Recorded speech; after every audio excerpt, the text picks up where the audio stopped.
What price do you think Hex is going to be by March of next year? What price do you think Pulse and PulseX are going to be?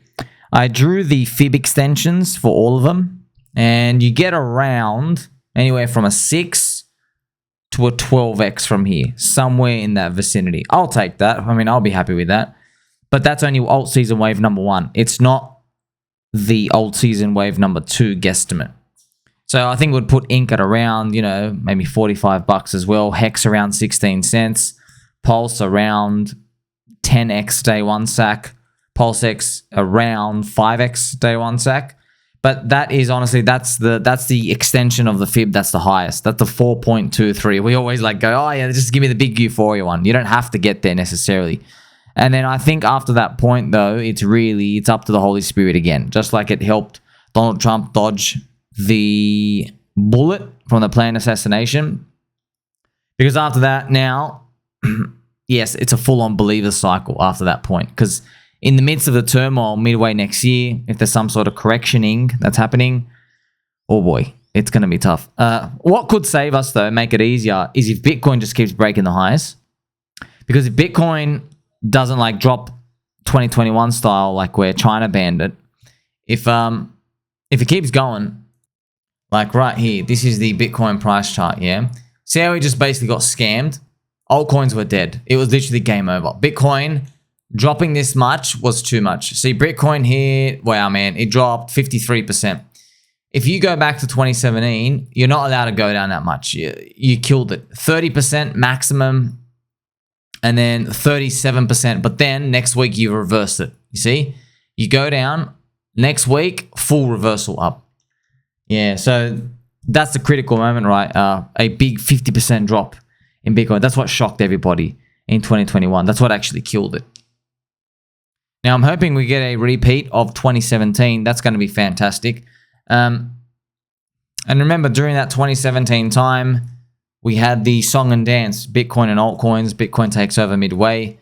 This is the PulseChain price chart I was talking to you about before. If you do a fib from the top to the very, very bottom, see how we spoke about before, you get around 10x day 1 sack. That's around here. So you can apply that to pretty much almost anything. And if we got something like that, remember all the ratios, just assume they move the same. If we were to move up here, okay, there might be that mid area. But I'll be honest, it doesn't have to happen. Like, I'm just assuming that, like, for no reason. Just I'm like, oh, well, maybe it screws everybody. You didn't have something like this to this nature, I believe, in 2017 as aggressive. Well, we can actually go back and check. And here we have the Ethereum price chart. So this is Ethereum's price chart. Ethereum did a whopping 25x run, but then it drops, look at that, it dropped 70%. So it didn't actually actually it was 70% drop. And then look, it just kept going up. See, but that's still big, you know, from the top up here. However, if you forget this part, if you're like, hey, I don't want to look at this wick, can we just start from the measurement here? It's around 56%. So yeah, altcoins, man. So it's not really about the altcoins. We can take any beating in the altcoins, you know, because they're so volatile and thin. It's Bitcoin that's the problem. So I guess we learned that, right? If Bitcoin has a minus 50% crack next year, like you can't even time it. It's over, literally over. You get the complacency rate. That's exactly what happened pretty much in 2021. But that was a Joe Biden, Soy Bankman-Fried, Gary Gensler type of cycle. That doesn't mean it has to happen again. And we have a lot of PTSD from that moment. So even if you look at PulseX, for example, checking out the core coins, right? You're looking at PulseX here, friends. They're all just going to move in pretty much the same. Okay, I have the fib up here. Remember I told you it would land around 5x day 1 sack? Here you go, right? I know these distances look really, really, really far. That is it on a linear chart. If you put on a log chart, that's what it looks like. It'd be lovely if we can actually manage to find our way up here. If you want to know exactly what that distance is. There you see it's around a 9, 10x. That'd be great if we do a 10x flush and then we do another flush later on. I believe if you go to Hex from 4 years ago, exactly from this moment today, it does a 7. And then that's in wave 1. And then it does another 7 in wave 2 by the end of the year. I'll show you that now. So that might be interesting because it might be parallel to what happens next year. So this is the first wave part. So we go exactly to 4 years ago, right? Here we have Dikembe. See that, friends? We go do up to May, the first crash here. It does around, you know, like 7, 8, 9, 10. But then from this moment, again, in the second wave, it does another like 7, 8, 9, 10. So you see, that's how you get your 50 to 100x move. Now, we might find this could happen again. However, this is just our old season wave 1 for PulseChain Core Coins and PDI and everything. And then this one is the Joker. So why is it called the Joker? Just because we might be relying on, and you know it, what it is. Where is she? Where is she? I know you're here somewhere. It is the little McPDI, friends, right here. And you have Rich's nipples as well if you want to check them out. So that's what we might be relying on, okay? This PDI narrative to appear. It doesn't mean necessarily will. It's just like it's trying to put the pieces of the puzzle together. You get an idea that the Hyperloop phase on PulseChain might begin if that PDI activates. It's critical to everything because, friends, if we get PDI to activate, forget about the backing and all these other stuff. You can get lost in the weeds in that. But if Richard is able to do this, the ultimate magic trick, then the season that would come after this would be gargantuan. Okay? Because you would have enormous amounts of buying and it would be like round 2. It'd be like your bonus feature. But it's not a guarantee. Okay? Look, I want it to happen. I think it's going to happen. I'm expecting it to happen. However, you still plan it doesn't happen, just in case. So how do you plan that it doesn't happen? Well, if you are participating next year, which you will be, and you'll be long and strong, and like let's say you're just owning PulseX or Hex, and then, you know, and Hex really does do this move. It goes up, you know, 5, 6, 7, 8x, whatever, and same as Pulse and PulseX, and Ink goes to like $30, $40. If you're looking at your portfolio and you're happy, slice something off. Get that Jeet stack out. Just get it out, over and done with. You have to decide what that number is. No one can tell you what that number is. You have to tell yourself what that number is. Could be 10%. Okay. Could be a third. Because if you took out a third and then you pay the government tax, you've got a portion where you go, well, if it dips, you got the luxury of buying back in. But also, if it's over, it's going to hurt.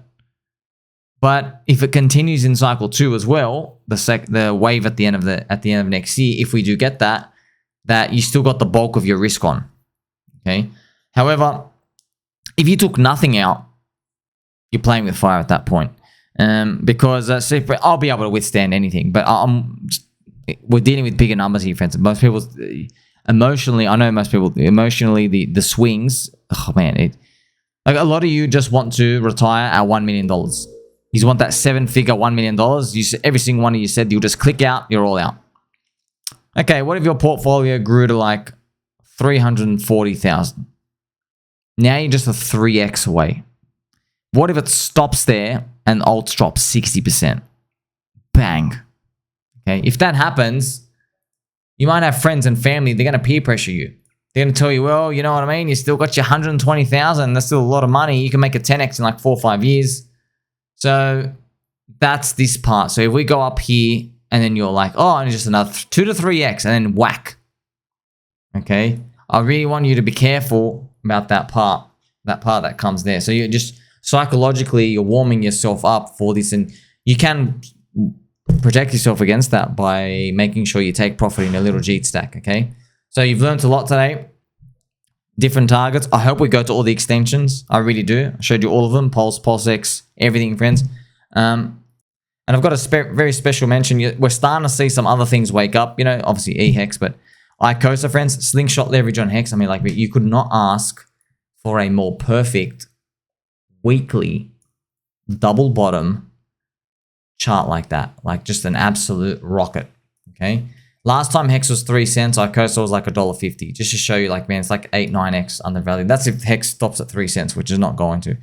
So these things are going to start waking up. Please, please, please do not sleep on coins like Icosa and everything else out here, because when they start moving, I know what you're going to do. I know what you're going to do.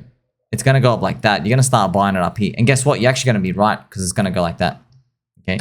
But here's the thing. You're going to get it right in this one, okay? So Icosa is going to smack up. You're going to buy it at 80 cents. And by the next year, maybe it goes to like $3-4, okay? So when you get in here, you might make another 4. Here's the problem. The problem is you are anchoring to something I was giving attention to, which is a very, very unique case. And then you're going to be fed dopamine from your brain, and it's going to unfortunately give a positive pattern recognition to buying the tops of highs and playing momentum. Okay, so it teaches a very, very dangerous habit. See, so I'm just warning you now. The first times you buy high next year, you're actually going to crush it. But like I say all the time, it's a famous stock market saying, do not confuse brains for a bull market, okay? It's not that like you're smart or there's something special around here. No, man. It's just like it was the bull market flush, the raging bull. That's why you won, okay? So I'm trying to help you ahead of time. We're in a core cap. Don't forget who loves you. Like, subscribe, bell button. I'll catch you soon.